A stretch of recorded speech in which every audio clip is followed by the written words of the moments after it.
né, é um curso de difusão para mostrar não só a importância desse sujeito, né, a complexidade dele, mas para, digamos, lê-lo de acordo com uma proposta que parte dele. É uma proposta que parte dele e que talvez faça um eco gigantesco no nosso mundo hoje em dia. Do que eu estou falando? Vamos lá, eu vou compartilhar a tela com vocês agora. O tema de hoje, como eu disse, né, epidemia, desespero e anomia, além da guerra, né, o problema de Atenas, né, que estava, enfim, envolvida com uma guerra, além da peste que assola, e o uso político que é feito dessa peste, tá certo? Antes de entrar propriamente nesse tema, eu queria comentar com vocês essa passagem que me parece muito, mas muito famosa no Tucídides, e como eu disse, é aquela que está na base da formulação não só ela, muitas outras coisas associadas a ela, mas ela é talvez a parte mais candente da obra que tenha me levado a formular essa proposta. Acho que todo mundo conhece essa passagem, eu vou voltar a ela no último encontro, né, se você olhar lá o programa do último encontro, eu vou voltar a ela por outras razões, mas eu queria destacar algumas coisinhas aqui, por isso que eu deixei também o texto grego aqui apresentado, né? Como eu falei, não é necessário, fiquem tranquilos, né? Quem não tiver conhecimento, eu deixei aqui só para quem realmente quiser comparar. Nessa passagem, Tucídides define algo que a gente poderia chamar de finalidade da própria obra. O que ele espera com a própria obra? Essa passagem, claro, está dentro de um contexto, eu vou retirá-la, né, propositalmente desse contexto, depois eu vou comentar, né, eu vou me focar estritamente nesse problema da finalidade. O que ele diz, né, que é tão importante, que ecoa até hoje, né? Primeira coisa, o caráter não mítico das ações que eu vou relatar talvez se mostre desagradável à audiência, né? Ele é um sujeito atento ao que nós chamaríamos de história primática, né? Ditos e feitos. Ele não está preocupado com o que a gente chamaria de dimensão metafísica da história, explicações fora do domínio dos fatos. Ele é o sujeito que tenta atentar estritamente às posturas humanas, à realidade nua e crua, né? Talvez isso pareça desagradável. Ele está polemizando com outros historiadores, oportunamente eu comento esse problema, né? O alvo aqui talvez seja Heródoto, talvez seja Helânico, talvez seja Cateu, não vem ao caso, né? Quantos, né, a despeito do fato da minha história não ser tão agradável, quantos desejarem examinar o que é evidente do passado, né, e há de ser tal ou semelhante no futuro, porque humano, será o bastante, julguem a obra útil. Várias noções importantes aqui, né?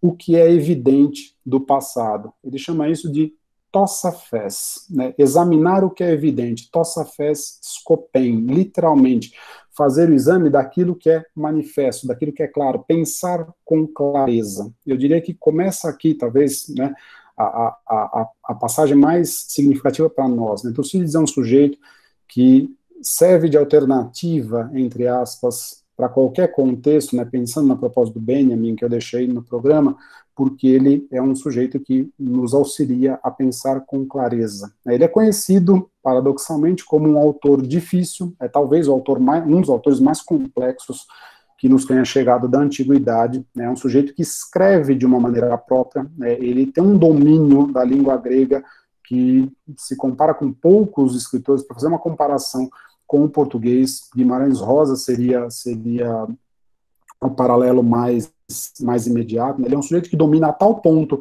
a língua grega que ele faz com que a língua exprima o que ele quer dizer, né, e não o contrário. Ele não usa a língua, ele forja quase que uma gramática e uma língua própria para dizer o que ele quer dizer, tá? Isso tem a sua complexidade, evidente, isso tem a sua dificuldade, né, mas a meta dele, né, quando você entra no pensamento dele, é chegar a compreensão da complexidade disso que ele chama de evidente. A gente vai ver daqui a pouco do que ele está falando, tá?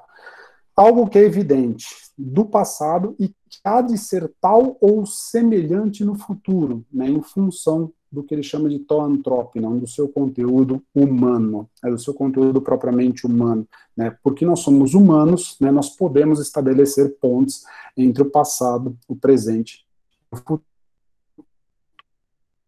né. Ser que é útil. Muito cuidado aqui, né? Todo mundo, eu brinco nas minhas aulas, todo mundo em algum momento ouviu a dona Maricotinha dar aquela definição positivista de história, né? Para que é importante conhecer história?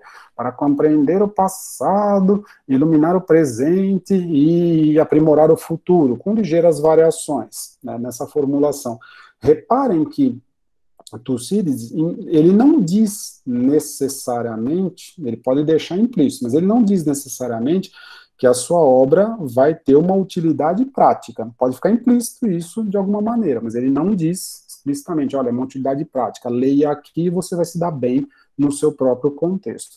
O foco aqui, me parece, é conhecer com clareza o passado e, por extensão, ser capaz de conhecer com clareza o presente e o futuro. Tá? Esse eu acho que é o ponto mais importante, a capacidade de fazer com que a gente olhe para determinados contextos, no caso nosso, no caso, né, seja antecipando, seja reconhecendo, e seja capaz de ver com clareza, tudo bem? Se daí você for capaz de também agir com clareza, né, e, sei lá, se dar bem com clareza, é um outro passo, mas ele não necessariamente endossa ou afirma isso. O ponto principal é o quê? É conhecer, né? O ponto dessa frase está no verbo scopeina, né? Skepsis, a observação, ser capaz de olhar com cuidado, tá certo?